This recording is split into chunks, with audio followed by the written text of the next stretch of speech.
So at this point, we now have a crowd nicely distributed throughout our stadium. We have created quite a few parameters on our asset for an artist to control the distribution of our crowd as well as what the crowd looks like. What's the minimum radii, the maximum radii, how much can they squash and stretch, how fast the animation, because once again, these guys need to be animated when something exciting happens with our talented ball. So the artist has the ability for controlling that. The artist can even bleed off the animation so that we can have these guys kind of look like they're chattering with one another, then suddenly, rah, they're all excited, and then they go back to just sitting and holding their breath for whatever it is the talented ball is going to do. A lot of control, but we're missing one thing, and that is the shader. Now, we can put together a very simple shader and apply this shader to our geometry, but then it's going to look like we have an army of twins distributed throughout our stadium, and that's not going to look good. Let's go ahead and jump over to the whiteboard and spend a few minutes talking about that scenario, and then let's build that up into what it is that we would like to have, and then let's start talking about what we need to do to achieve it. So starting out, here we are, we have a sphere. So I'll just put SPH, and we take the sphere, let's say this is the one guy that ends up through the power of stamping and copying, gets distributed throughout all of the points created by our little distribution network that we built. Let's say we run this guy into a material, right? And then we come over here and we create a material that has a shader, and this guy gives us a character that has some square eyes and some type of triangular nose and a really creepy smile and hair that looks like that, off to one side and one hair lays down. Nice. You like that, don't you? That's kind of disturbing. So let's say we do that. Now that means that our single sphere that comes down through here has now been painted up so that he looks like that. Now, of course, let's just stipulate that UVs have been created and taken into account. So we'll just stipulate that. But now this guy, we got to finish off that nose and mouth, gets duplicated around. So even though the radii is different on all of the different characters throughout our crowd, they all look exactly the same. I mean, when it comes down to it, when somebody's watching your animated short, that's the first thing they would notice before they even took into account that, well, they are all different sizes and they are all spaced apart. Who cares? It just looks like an army of twins. So then you may be thinking to yourself, all right, well, I'll come in here, and what if I found some way to come up with a couple of different shaders? And then I used a switch and some randomization so that I can now paint different spheres, or take spheres and paint them with different shaders. All right, so we've got the square eyes, so then we got round eyes, and we got, let's just say, some very narrow eyes. All right, very good. This guy has an excited mouth, and this guy he's unhappy to be there, right? So we've put this together. So now we have just 3 shaders, and these 3 shaders get randomized on all of our different characters, distributed throughout the network. Fantastic. We're going to run into another problem. We don't have a lot of randomization going on, so looking at the animated short, you would think to yourself, great, so now we have found 3 sets of twins, and we've multiplied them. Not very good. We need a very natural-looking crowd, so how are we going to go about doing that? Well, what if we did something like this? I shouldn't have erased that. You know what? Can I undo real quick? How far will it let me? Yes! Nice. Let's take a look at the different components that we've got. Hair, eyes, a nose, and a mouth. We also have skin color,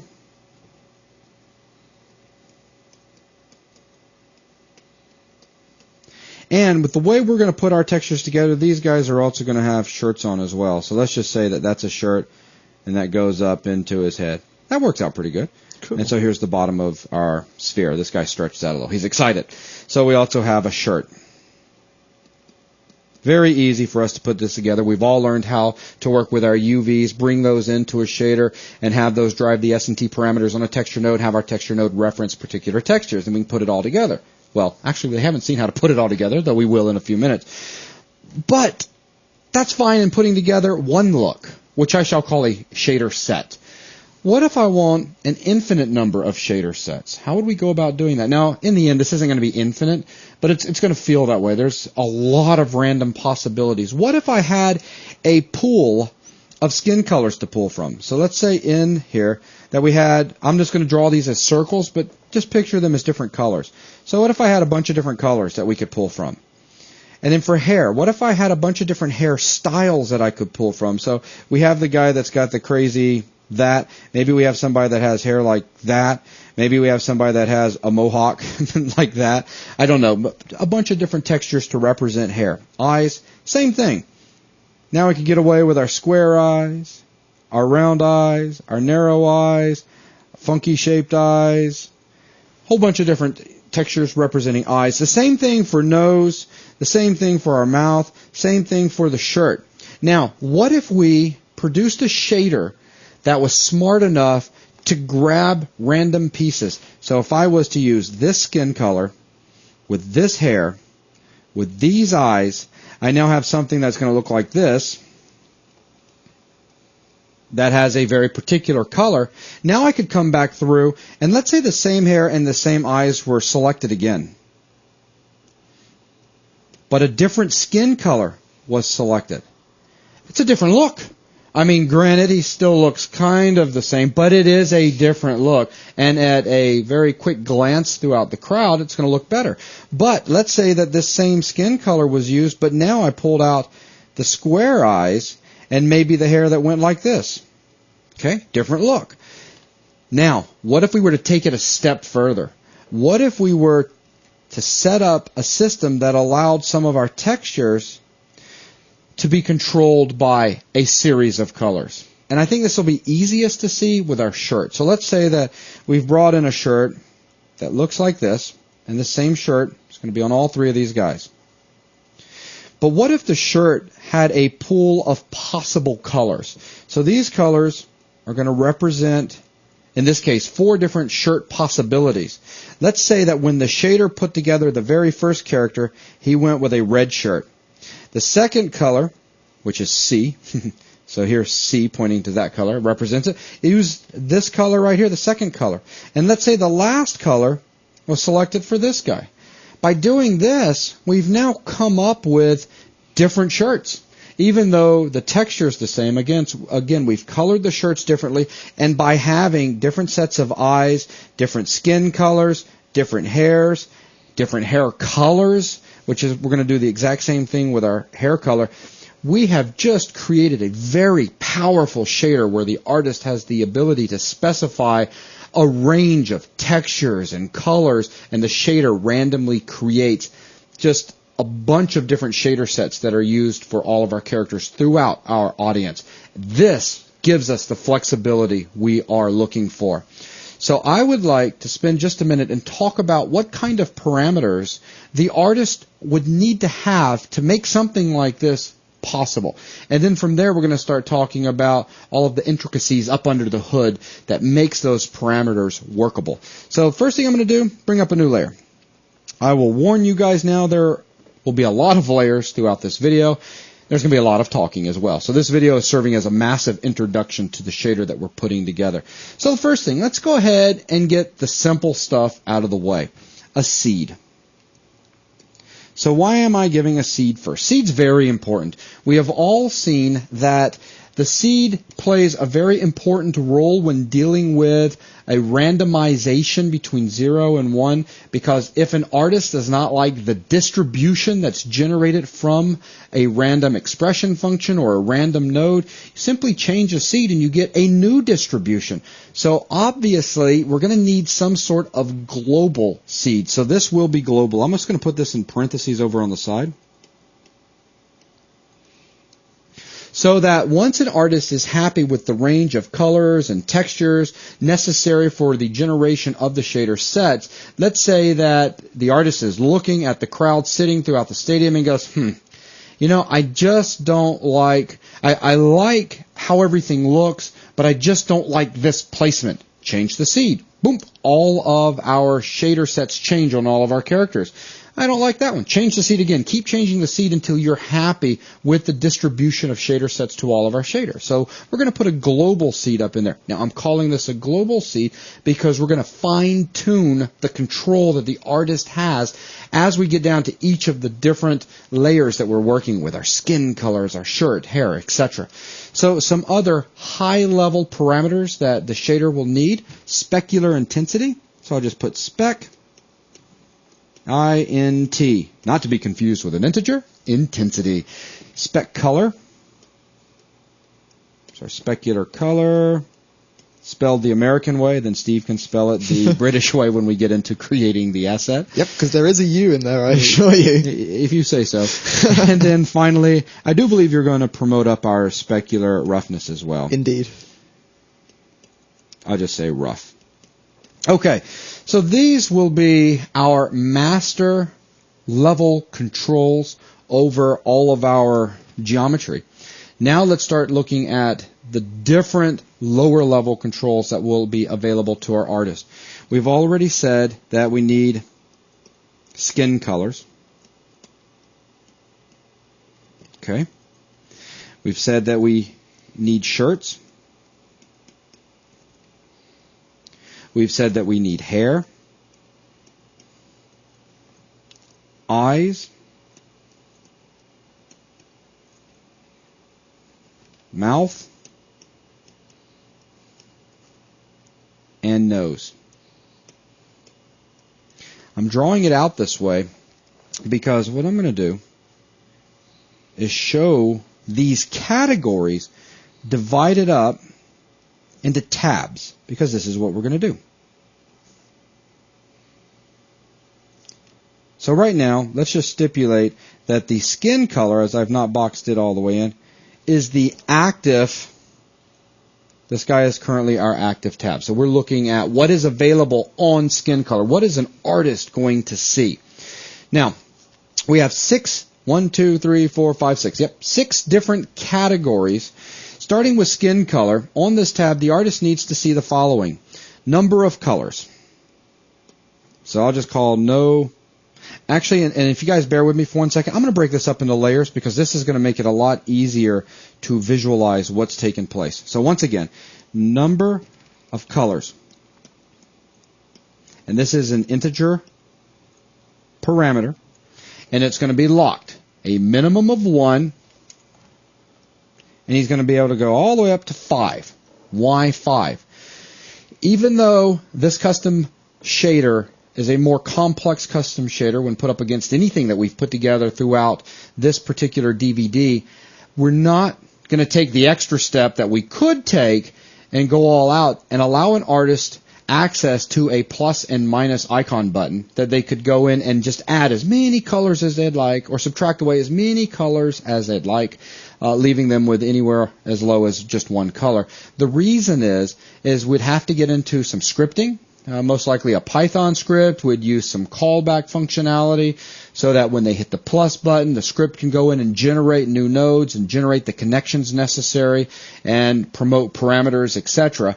And the interesting thing is, if you purchase the fast track, so you have TD Volume 1 and 2 and all of the other videos that we have put out on 3D Buzz, you have enough information to figure out how to do this. But starting out with TD Volume 1, we're not going to jump into that. We're going to work our way up to doing this type of stuff further in the Technical Director series. Yeah, for where we are right now in Volume 1, it really is beyond the scope. It is. But this is still an amazing shader. So what we're going to do is we're going to cap the maximum number of colors and the maximum number of textures when we start working with textures in just a minute at 5. So we cannot have more than 5 colors. But that is still going to give an artist a lot of control, as you'll see in just a second. So 1 through 5. Then we're going to see 5 colors. So color 1 with a color swatch. And, of course, RBG parameters where you can go in and type that in yourself. We're going to see color 2, color 3, color 4, all the way down to color 5. With its float parameters on the side for RGB. Now, here's the neat thing. We'll make sure that the setting in here controls what colors are active or deactive. So basically, if we only have 2 as our number of colors, color 3, 4, and 5 need to be disabled. Colors 1 and 2 need to be enabled. So that way the artist will see the colors, but the artist won't be able to change the colors. Finally, we've got one parameter that we need added, and that is a seed. Now you may be thinking to yourself, a seed? I've already got a seed up here. Why do we need another seed value? This is a local seed. So let me go ahead, as I put global up above, let me put local down here. So what do I mean? Well, let's just say that we're very happy with the distribution of everybody. We're very happy with the distribution, the shirts, the hair, the eyes, the mouth, the nose, that's on all of the characters. The only thing we don't like is the distribution of colors on our characters. Let's say that we went with a green, a blue, and a red for our skin colors, and we've got a bunch of greens and blues grouped together, and we'd like to try to break that up. Well, that's where a very focused seed parameter would allow that. So we could go in here and change that seed value, and all that will do is re-randomize the selection of colors that will be used for skin in this particular case. So a local seed. So let's go ahead and keep that in mind. Now in this particular case, these are the parameters that are going to be available when you're looking at the skin color tab. Let's go ahead and jump back over here and add in a new, and we'll hide this guy out. So a new layer. And let's start talking about shirt. Now both shirt and hair will also have their own parameters that are the same as the skin color, so that an artist can specify a range of colors to use for shirts and a range of colors to use for hair. So with shirts right here, let's go ahead and put number of colors. It's going to work exactly the same. Locked 1 through 5. Integer value. Color 1. Color swatch. Other parameters. All the way down through color 5. Color swatch. Parameters. Excellent. Local seed. Same thing. Let's say that I like all the skin colors. Let's say I like everything, even the shirt textures that have been distributed throughout the crowd. The only thing I don't like is that we've got way too many green shirts all grouped together, and I want to try to break that up. I can change the local shirt seed color, and that is going to break that up. It'll give us a re-randomization of the colors that have been selected to multiply up against our shirt textures, which we'll talk about that in just a second. Now let's just kind of separate this out, because we have more parameters, as I scroll down a little bit, that will be available on our shirt tab. We have number of maps, because now we're talking about textures. Outstanding. Again, an integer value that is being locked to a range of 1 through 5, because we're allowing only 1 through 5 colors and 1 through 5 textures. So, up underneath this, texture. You never saw it coming, did you? So here's a texture parameter so that you can simply go out, browse through your project folder structure, find the texture you need, put it in. But this is going to go texture 1 all the way down through texture 5. So texture 5, of course, you'll see 2, 3, and 4 as well. It's a parameter box, and once again, you can go and browse. Finally, one more seed. This is another local seed for our textures. Again, we like our skin colors, we like our hair, eyes, mouth, we like all the distributions of that. We even like the color distribution that we're seeing for our shirts. But let's say we've used 3 or 4 different shirt types, and again, we've got a bunch of shirts in one particular area of the crowd that's all bunched together, and we want to try to break that up. Change the seed, the local seed for the texture itself. So as you can see, as I continue to draw this out, we're giving a lot of control for an artist to get the look that the artist would like to see distributed throughout the crowd or throughout the stadium. So all of these parameters are going to be available, as we've seen here, for shirts.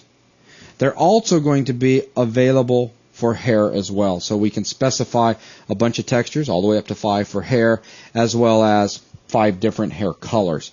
Now, eyes, mouth, nose, we're going to simplify everything because at this point, everybody's going to see the big picture. There's no reason for us to keep doing it. Though, if you're following along with this DVD and you want to give a bunch of control over eyes, mouth, and nose, you can. Though, not saying that in our network we're going to limit control severely. We're just going to take away the color control. Let's go ahead and bring up a new layer. Hide out this one.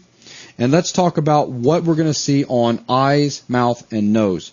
We're going to see number of maps because we are still dealing with textures. And in this case, we're just assuming that, let's say we use 3 different eye textures. We're just going to assume that those 3 different eye textures have been colored. So you've got the pupils colored in, the iris colored in, etc. So since we know we're dealing with textures here, so we have texture 1 all the way up through texture 5. That's the worst 5 I've ever drawn. And so here we go. There's also an E in texture. And did I do that? I did. That's because I got carried away with the 5. Maybe the 5 was meant to be an E. I think that's what was happening, yeah. And so their texture was an E, and then finally a seed. Once again, giving the artist the ability to change just the distribution of eyes in this particular case throughout the crowd. Again, these exact same parameters will be found over on the mouth tab as well as over on the nose tab. Fantastic. So this is what we're looking for as we put together our shader. This is the type of parameters or the actual parameters we'd like for an artist to see available. Now we are going to set forth one rule. I'm going to go ahead and jot that rule down, and that is all textures must have, and I'm going to underline that, so all textures must have an alpha. All right. This is important because on our new page that we're about to start looking at, let me go ahead and create the new page. We're about to start talking about alphas and composite VOPs. And this is where you're going to see that this is very important. So let's go ahead and hide all of that out. We're going to come on down in our layers and hide all this out. So here we are working on a new layer. So we mentioned alpha. Let us draw out a texture that contains an alpha. So we've got 2 components in the texture. Of course, they can be broken down into like 4 components, but let's just talk. Component 1 is RGB value, so our color value, and component 2 is our alpha. So I'm going to come up here somewhere. Let me move this to the top so nothing jumps on me because we all know it will. And I'm going to draw out a box as best I can. This box is going to have our RGB for our shirt, and we said that our shirt would look something like that. And then maybe a little bit of thickness for a collar that goes around it. All right. Now, also in this texture is going to be an alpha component. Now, I am going to shade in part of this. What I'm shading will appear in the color white because our blue board right here, our whiteboard, which is actually blue, shows everything being drawn as white. So go ahead and start getting into the mindset of as you see me scribble, I am scribbling black. And no, I'm not going to flip-flop this. I want to draw what is going to be masked out, okay? So that means here we are once again with this shape, but this shape, the top of it is all black. This is our alpha. And this is going to become very important in just a few minutes as far as our shader is concerned. Now, once again, these 2 components are components of a single texture. As we just said on the other layer, all textures for our network to work right must have an alpha component. So to be more specific, what I've just drawn out is our shirt texture. So let's spend just a minute and talk about compositing. When we get into the technical director's series, Volume 2. We're going to spend a lot of time with compositing. As you're going to see, we're going to break down everything in this particular video into a ton of passes, or not this video, excuse me, this project. Yeah. And we're going to put all of those layers together and control them in a compositor. But, you know, when it comes down to it, how do you layer stuff? And that's what we're going to look at real quick. If I was to have a skin color, and let's say that this skin color, so I'm just going to put SC for skin color, happens to be green. And then I was to come in and layer on top of this guy our shirt. So we'd end up with something that looks like this. But here's the kicker. Our shirt is going to basically cover up everything that was down here at this layer. Okay, so the color green has just been hidden. So the output at this point would simply be our shirt texture. Exactly, because we haven't told it, well, how to go about choosing between the shirt texture and the underlying layer. Exactly. If we were to use the alpha inside our texture as a mask, we could come in here and layer between the two. Again, this is black. Areas that are black get completely punched through so that we see what is up underneath it. So the color green would show through on the final result coming out of this anywhere we had black on our alpha. That means this area right here would all be green. So our green skin color would make its way through. This makes up the entire idea that we're going to be following for our shader. Okay, simple compositing. Fortunately for us, there is a composite VOP that we can use. So we're going to use this composite VOP, and here's the way it looks. So let me figure out where I want to draw this. Maybe right here.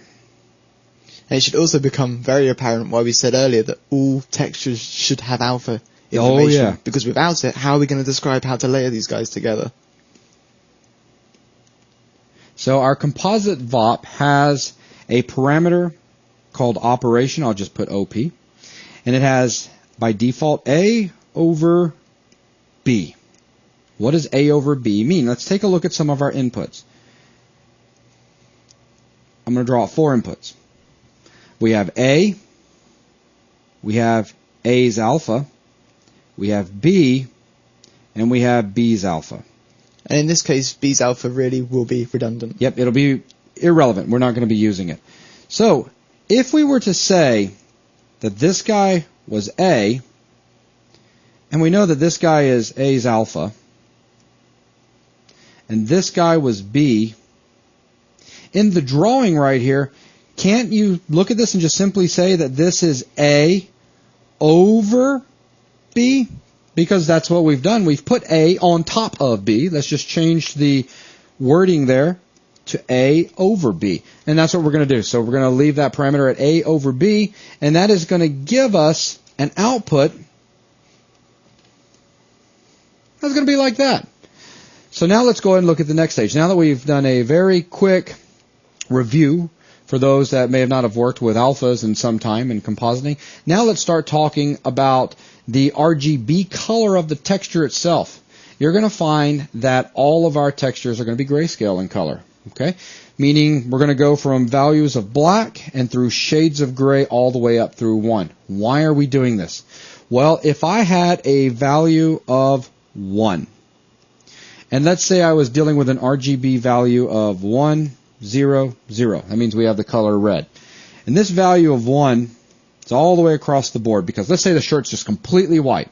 If I was to multiply these two guys together, what color would our shirt be? Our shirt would then be red. And now what's going to happen with the other guys? Why did I draw that up there? But 1 times 1, backing up.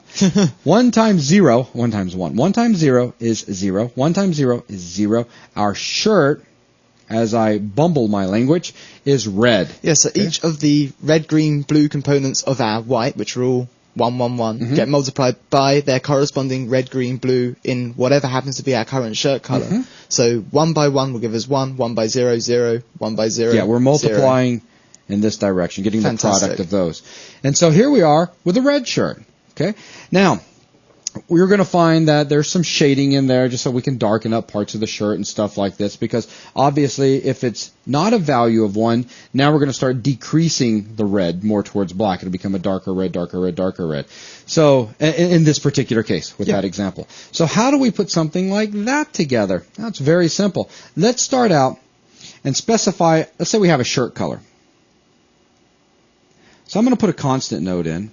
And I'm going to call this constant node, and bear with me, I apologize. Actually, no, I'm going to leave it just like that. Shirt color. Again, it's a constant, so I'm just going to put CNST. Its type is color, so that I can specify color. I'll go ahead and set it to red. And now, let us go ahead and bring in our texture. So here we are with our shirt texture. Pretend it has a little collar outline as well. And let's go ahead and bring in our alpha as well, because I just said we're bringing in the texture, so that's going to be this whole thing. Again, what color is this, Steve? That is black. That is black, even though it's white. My head hurts. Go ahead and shade this in real quick, as I find something random to talk about while doing such. All right, that's a horrible shading job. Okay. These two guys represent our texture. So I'm just going to go ahead and do the whole outline trick around them. Outstanding. Now, let's bring in our skin color. So all the way down here, const, and this will be our, I'll just put skin, but we all know skin color. Now, what do we need to do with these guys so that we have a red shirt with the proper skin color being shown where there is no shirt? It's very simple. As we said, we'll simply multiply. So if we bring in a multiply VOP, and we were to take our output here, which is color information, of our texture, if we were to bring our RGB color information out and multiply those together, we've just done that. Now, A over B, that's our operation for our composite VOP, and we've already seen in this illustration that the guy on the bottom is going to be our skin color. So let's go ahead, and from this constant, let's take our skin color out and tie that into, not that one, hang on, that's what I get for drawing it, into B. Remember, we're not going to be using BA. Outstanding. Okay, so now we have that on the bottom. Our color information is coming out of the multiply VOP right here. So now the only thing left we need to do is specify our mask. What alpha do we want to use? And we have that information down here. Let's simply take our alpha from our shirt texture and plug that into the AA part. The output coming out of here, ladies and gentlemen, is a red shirt with our green skin color being shown, what's shaded right there. Fantastic. We have a problem. It's like, how could we have a problem? Everything's going so well. Right now, our shirt on all characters throughout our audience is red, and all skin colors are green, and all shirts are this pattern and that pattern only. So what we need to do is come up with some sort of system within our shader that would allow an artist to specify a series of random colors, random textures, and random colors. Ooh, I've said random colors twice, so we need to do something twice. Actually, we need to do it more than twice. We're going to be using random color selection throughout hair, shirt, skin, all over the place. And textures as well over the place. So, how about we come up, well, hang on. Before I even say that, let's follow a new line of thought.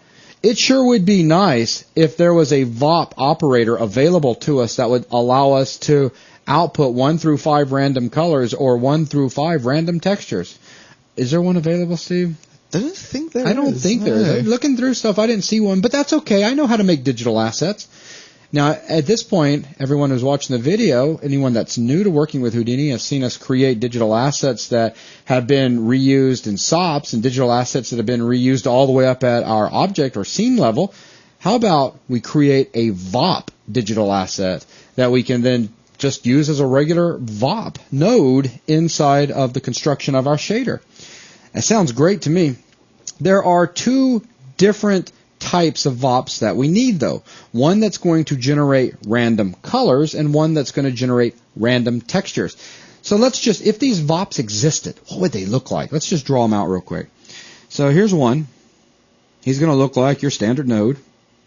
This is going to be our random color VOP. And coming out of this guy, the only thing we're going to need is going to be color. All right, let's go ahead and move our attention down to the other one that we need to create. This guy down near here needs to be a random texture VOP.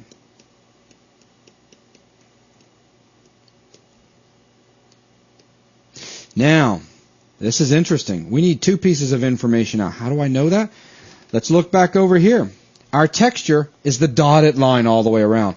We're taking two pieces of information out of it. We're taking color information and we're taking an alpha. So we need color and an alpha. Now, since we are the technical directors coming up with these two assets, let's think for just a second about what kind of inputs we need. First of all, we're going to need for the asset to have a unique ID. And we know that we can quickly get a unique ID as we've been working with this idea as we've put the entire, well actually as we've put the entire Bleachers asset together. We can just use every single sphere as a unique ID.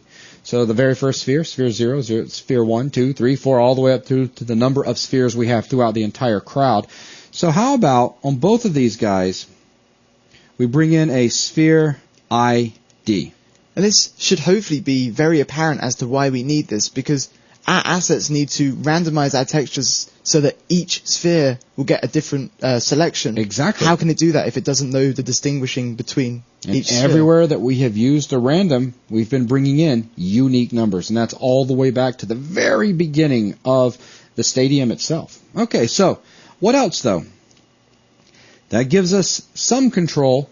But an artist needs to be able to work with that global seed parameter that we're setting up at the highest level on this asset for controlling just the overall distribution of the shader sets.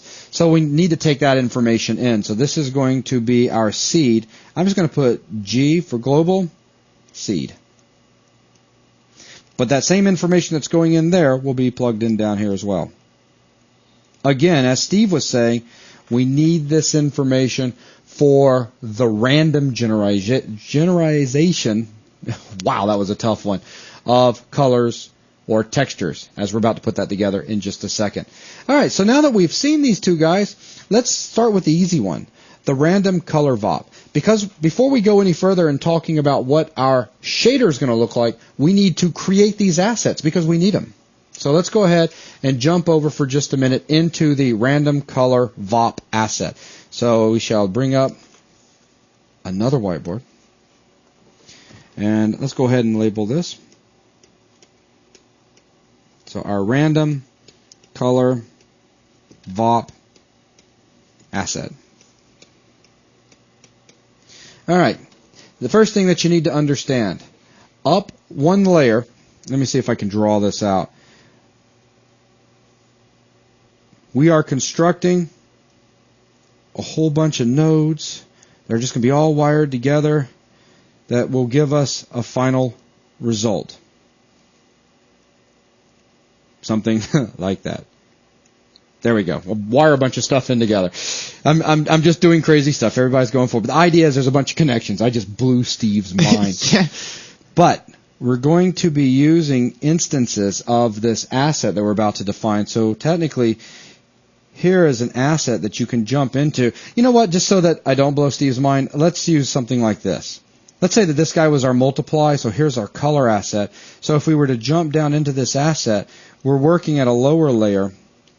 down here, and this is where we're about to put together a bunch of nodes. So on this whiteboard right here, I'm going to talk about the network that's being put together in here that's going to take 2 pieces of information in, and it's going to send how much information out? Well, we're dealing with just a color. So it's got 1 piece of information coming out. Okay? How do you like how I drew that one curve going back around to that other node's output? That really broke my brain. Broke your brain. That was excellent. An output going into an output. Ouch. I just thought that was funny. Yeah. Okay, so now we're going to switch back over to a brush. So I'm just going to draw a line right here, and that represents the output of this asset. So the heart of the asset will be 5 different colors that an artist can select from. So I'm just going to come over here real quick and draw out 5 constants. 1, 2, 3, 4, 5. For those of you that like a challenge, remember at the very beginning we did say that an artist or that a technical director could go in here and set it up in such a way that an artist can hit a plus icon and basically add colors or remove colors on the fly. Start thinking about what your script would do. On a callback script, we would need to create a new node or remove a node away so that more nodes appeared. And then we'd also need to promote the parameters of this up to the asset as well. So once again, just kind of be thinking about that, because I'm wanting everyone that's in this course to really become slick technical directors by the time we get through with the series. Now, these are all constant nodes.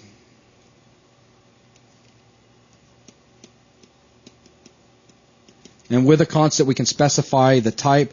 The type for these guys is very simple. It's going to be color. Okay, so they're all going to have colors. But we need to be able to randomize one of these guys and send it out. So what we're going to do is we're going to tie into a switch node. We've all seen a switch. And we're going to have a random VOP basically send us in some sort of value that goes between what? 0 and 4. 0, 1, 2, 3, 4. I'm going to label those there. The reason I'm doing that is these inputs. That's input 0. So basically, if we were to set the switcher index, this guy right here, to 0, it would be the first piece of information coming in that would get routed out. Okay, so 0, 1, 2, 3, 4. Now let's wire them up. That's the easy part. So we'll send that guy in there, we'll send this guy up into there, we'll send this guy down here, this guy up to there, and finally this guy over to there. Excellent. So now it's just a matter of us taking our result and sending it out with a straighter line than that. All right, that'll do for now. Okay, so all we need to do is to send in some sort of random value that goes between 0 and 4 into the switcher. Now we're going to end up working with some float information, and that float information will need to be converted to an integer. We'll take a closer look at this in just a few minutes. So I'm just going to go ahead and throw this node down, and we all know that this is a float to integer, because it has to be an integer for specifying which one of these. You can't say, give me input 2.5. Yeah, it doesn't work that way. When we look at the switch VOP, we're going to see that switcher index input is light blue.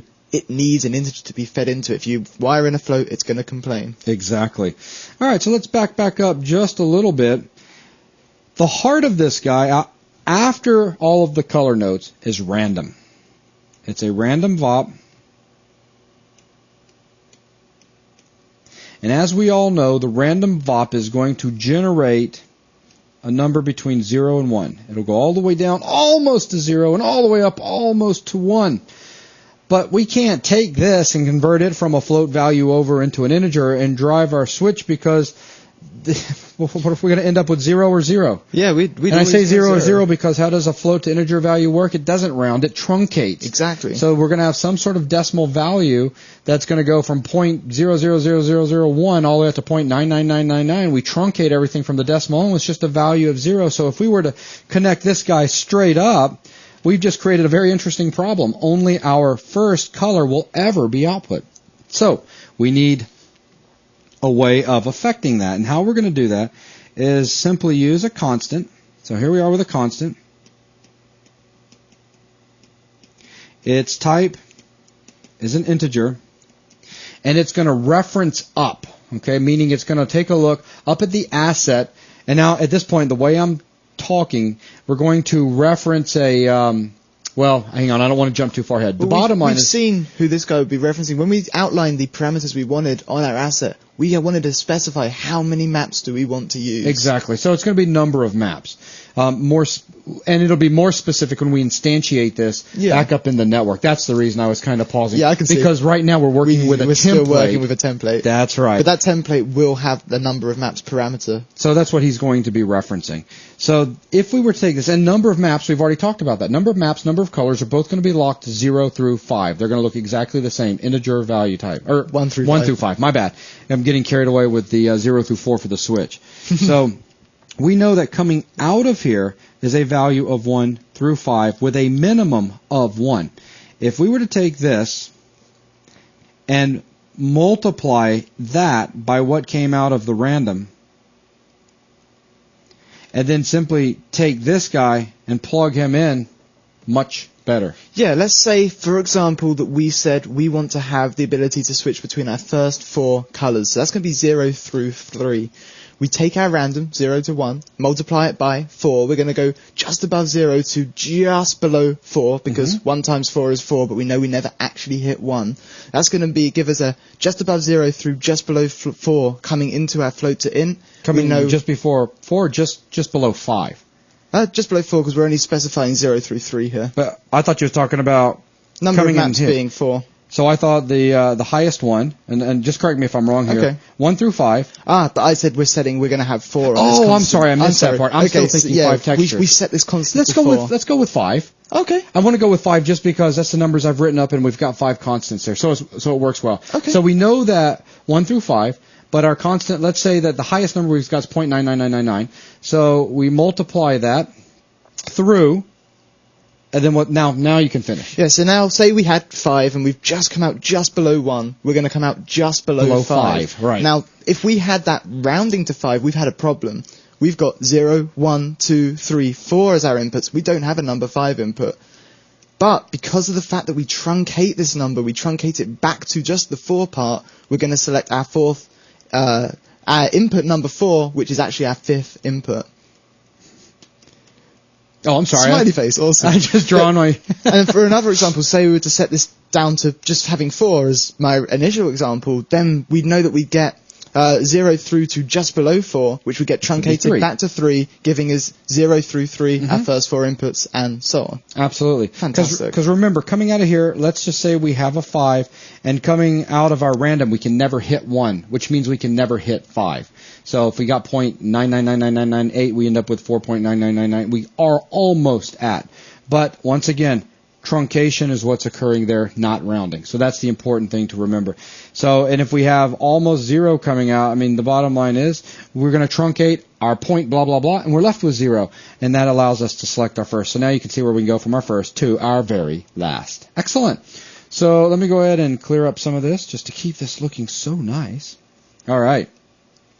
So now the question is, how do we drive the random? Because we've seen so far that every time we've used random, be it an expression or whatever, we've always had to drive it. Okay.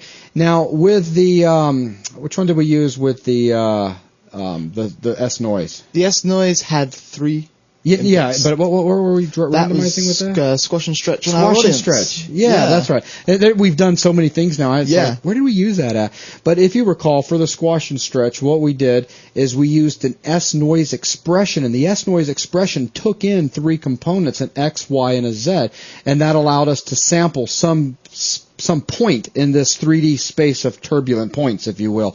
Well, this guy, we can set our random to take in a 3D vector and output our single number. Yeah, the random VOP's incredibly powerful and allows you to choose how many inputs do we want to come in and how many outputs would we like to come out, which is fantastic. So we're going to set this guy to be a 3D vector input. So just keep in mind that we have a vector coming in right there. And we've seen we only want to have a single float coming from the output. And a float's going to be coming out. Multiply by our value that's coming down here and then going on over where we're going to convert from float to integer.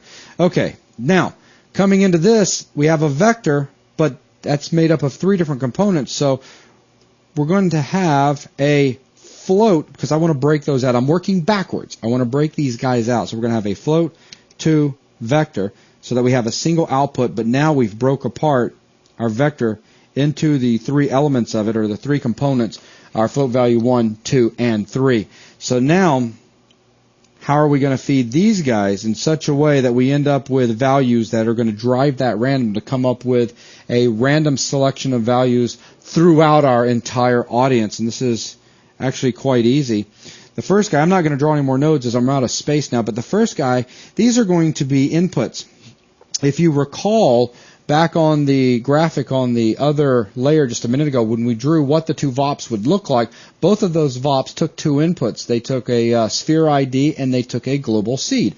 So this right here is going to be our sphere ID coming in, and this is going to be our global seed coming in. And we can see how convenient this is going to be for us. As our sphere number changes, we're changing the input to a random. Our random number changes. If we change our global seed, we're changing the input to the random. Our random number changes.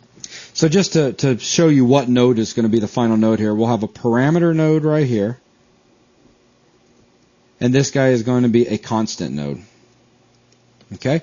Now, coming in on the final input down here, this guy is going to be a constant. I'm drawing him for a very specific reason. So I just put CONST, constant. And this is going to be our local seed. So it is going to reference up, once we instantiate this, it's going to reference up to our parameter for whatever component of the shader, be it eye color, or excuse me, shirt color, skin color, etc. Remember how we had a local seed?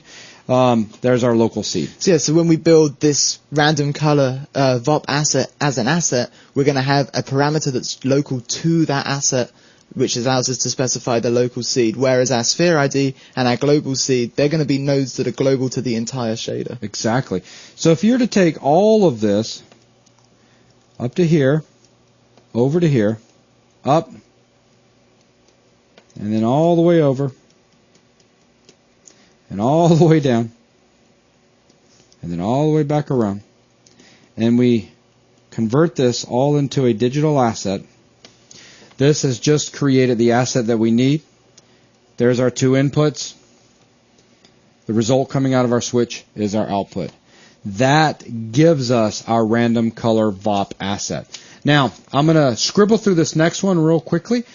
So what about the random texture VOP? It's almost the exact same thing. Let's go ahead and bring up a new layer real quickly, and let's just talk about the big difference, and that really deals with the texture itself. So once again, we're going to come down with some constants.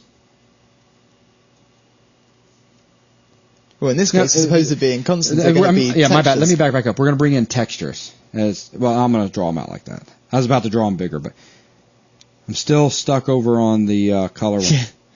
And these guys are so similar in the way they work. You're going to see once this is drawn out how it could be very easy to just be thinking about one and know how both of these function. Absolutely. So again, these are 5 different texture nodes. The exact same thing is going to happen though. We're going to have a switch, and we'll wire all of these guys into the switch. And then coming in up here, we've got our switch index, and I believe everything back that way is going to look exactly the same. Yeah, we're going to generate the random number for our switch index in the exact same way. And the fact that we have that local seed local to the particular instance of the asset is going to allow us to get a different random number from any of our other instances of the asset. So as you're talking, that's cool. Yeah. Go ahead and draw most of this out real quick, and then we need to convert that from a float to an integer. There we go. Cool. And then, of course, coming in from the random, the exact same thing that we know that this guy is being broke up into our 3 different parts, where then we'll end up bringing in our sphere ID,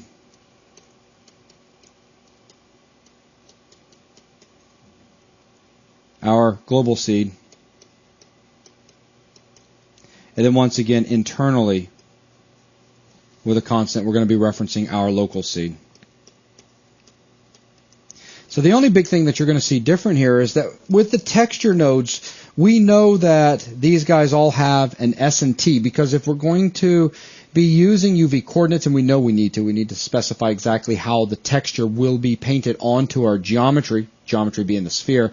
We're going to need that we're going to need that UV information imported into this guy, and we know that we have an S and T.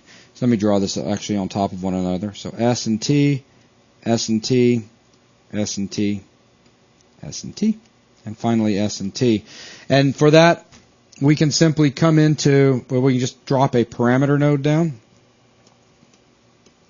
And with the parameter node, we set the name to the lowercase uv, and we can call this something like UV import, as we've done before. And then we take out of that, which is vector information that's coming across to a vector to float, so that we can break all of the components out. So now we're left with f value 1, f value 2, and f value 3, where we're only interested in u and v information. So we take that u and v information, we plug u into s, and v into t, and then t, t, t, T. I'm branching all these guys off. I'm drawing this like an electronic circuit, but we all know that this is coming from back here. Okay?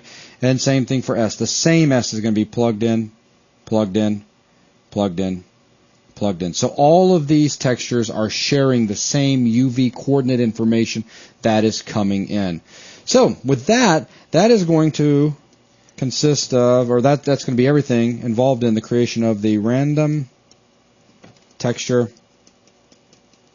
But there's something interesting about textures. Whereas our color just had color information, a texture has color and alpha as a vector 4. So that's going to go into our switch and come out as a vector 4. So there's one last stage. So we do have a result coming out, but we need to split that up, because as we saw in the picture that we drew, we had two outputs coming out of this asset. And the reason for going with this route, we could simply output our vector that has 4 components from our asset, but then every time we wanted to use it, we've seen the composite VOP required us to specify our color and our alpha separately. So instead of having to wire a vector 4 to vector every time we wanted to use our asset, it made much more sense to have that internal to the asset and then have 2 outputs from our asset. Yep.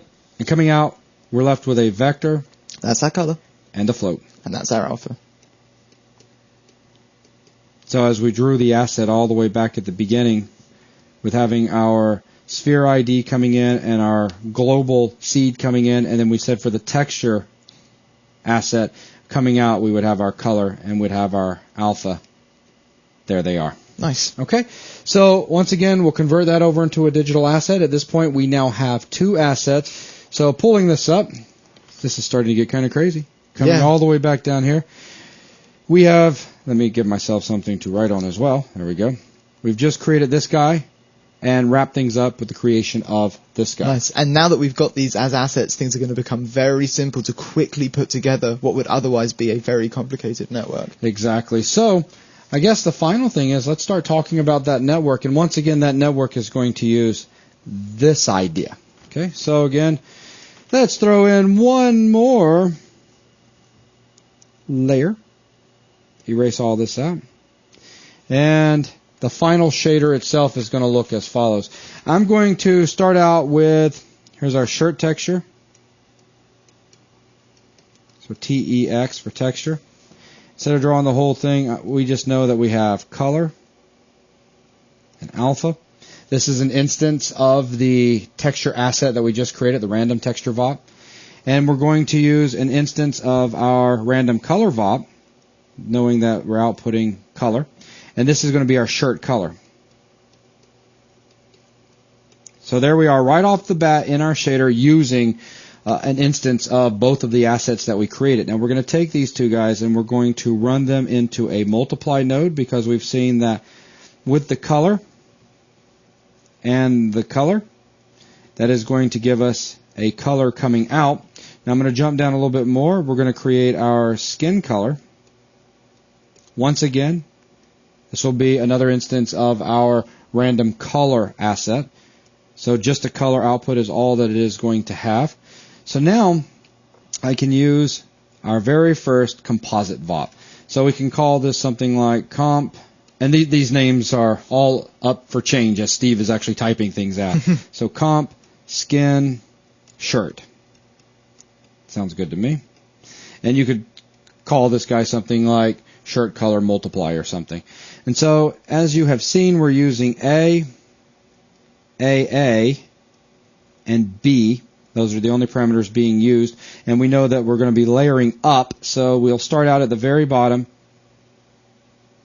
with our base color. That'll be our skin color. And then we're going to take our shirt, our colored shirt texture, and plug that over into A. And then finally, for the alpha driving it, we have our shirt's alpha. And this gives us what we drew back over on the other one a few minutes ago, but now you're going to see how we've got these assets in place. We can continue to layer forwards. And it's also now given us the ability, which is what we were after, to have randomization on our skin color, randomization on our shirt texture, and also on our shirt color. Oh, yeah.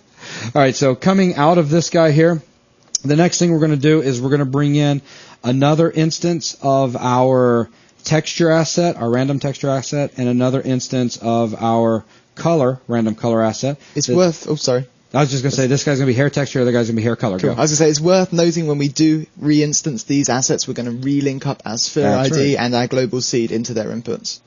But we're not going to draw that on the whiteboard because it would get crazy. Oh, yeah. So hair color.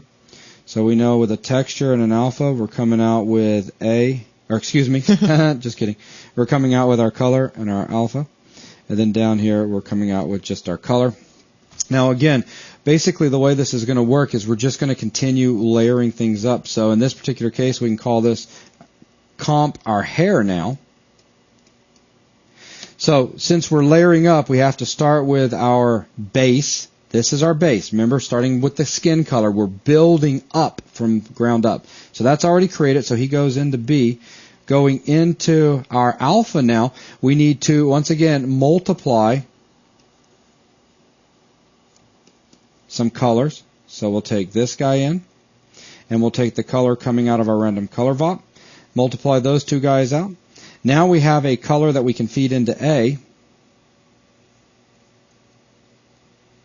And then we have alpha that can plug over here into AA. And that's the hair's alpha. That way, just the hair is not the only thing being seen, the shader at this level. It cuts through so that we can see skin color and our colored shirt. And that's exactly why we made the rule that our textures need to have an alpha channel. It wouldn't break if we didn't have an alpha channel in terms of Houdini would be happy, but our result would not be the desired result because we'd eliminate our shirt colors and also our skin colors because we'd simply overlay our hair texture as our new base level. Exactly. So coming out of there, as I draw these guys just a little bit smaller, we're going to be compositing our eyes. So we know that we have A, AA, and B. Once again, we're building up, so we take our final result and plug that into B. So we're going to bring in another random texture asset. This guy is going to be our eye texture. And that's not an X. Eye texture. That has a color and an alpha. And since we're not multiplying, again, at this point, I'm sure everybody can see how to go about doing it. If you want to go ahead and add the flexibility so that you can specify eye colors and all, you can do that here. But as we've already seen on the parameters available to the artist up at the asset level, there's no need to do anything other than to take the color and plug that into A, and take the alpha and plug that into the A alpha. So that's our eyes. Next thing we're going to do is plug this all into, I'm going to end up having to scroll. I was trying not to. So this will be our mouth composite, so comp mouth, which means once again bringing in same idea. I don't know why I keep wanting to do that. Color, alpha, and this is going to be our mouth texture. So again, A, AA, and B. So we're building up. So we always start off with our bottom layer. Then we can take our color and our alpha. And then finally, as far as all of our textures and colors are concerned, but not finally in regards to what lighting model are we going to use. But finally, we'll come out of this guy into one last, which I guess, oh, I wanted to scroll, but I couldn't scroll. Let's take this guy and send him over to A. So coming in up here, we're going to have our final composite VOP, and this will be called something like comp nose, with an A, and B. So coming in to the bottom, as we're continuing to layer up, is A. It's the result of everything we've put together so far. And we're going to bring in our nose texture. And this guy is going to have a color and an alpha. So we'll plug the alpha in, and we'll plug the color in. So now coming out of this, we're done with all of our compositing. Now we need some sort of lighting model so that our shading, so that we can get the kind of shading we're looking for. So we've already seen that we're going to provide an artist with the ability to specify a specular intensity, a specular color, a specular roughness. So let's just take this guy and plug him into a lighting model. I'll just abbreviate. We'll plug this into diffuse. And we'll take the final output of this, and we'll plug it into output. And we've already seen from previous lessons that one of our inputs is CF. So there's our color information. Whew. That gives us our shader that we can then apply. Now there's one final thing that I want to spend just a second and show, just so that you see how all of this works from a very high level. So one more layer. Let's draw some pictures. Starting out here at the very bottom, we're going to start out with a skin color. On top of the skin color, we're going to composite in a shirt. Shirt's been colorized and all that good stuff. So here we are with that. All right, hang on. Sorry. Yeah, much better. And then from the shirt, the next thing we're going to have is going to be our hair. So this is what things would look like at this point. We'd still see our shirt, but now we see hair. So after our hair, the next thing we did was our eyes. So let's go ahead and jump up here and draw out our eyes. Again, we still see the shirt.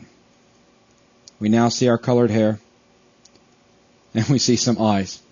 On top of that, the next thing that we saw was going to be our mouth. So if you were to look at it at this point, still have our shirt, still have our eyes, still have our hair, and now we have a mouth. And then finally,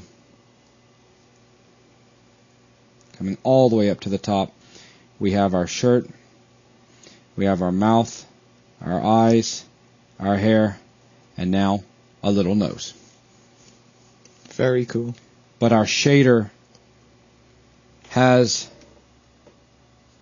Our shader's pretty smart. Yeah, it just goes through and it layers things up. Our shader randomly selects a whole bunch of components and puts them all together into a final, what I'm calling, shading set that we can then apply to a sphere. So now instead of having just one texture for everybody or a few shaders for everybody, we've got an extremely large number of variations that we can have applied to each of our audience members. And this is all through the power of compositing and that lovely random VOP. Let's just see how much of a mess we've made, Steve. Because I know I've been talking for a while now. Wow. And thank you very much for bailing me out every time my brain seems to get tired of talking and go on vacation. Wow, that is impressive. So yeah, we've done a bit of talking. So with this high-tech electronic schematic in front of you at this point, we're going to bring the video to a close. And in the next video, we will start with the construction of, I don't know, what do you want to start with? The construction of our first asset, the random color? Yeah, let's do the random color first. Awesome. Okay, guys, thanks a lot for your time. And that wraps up this video.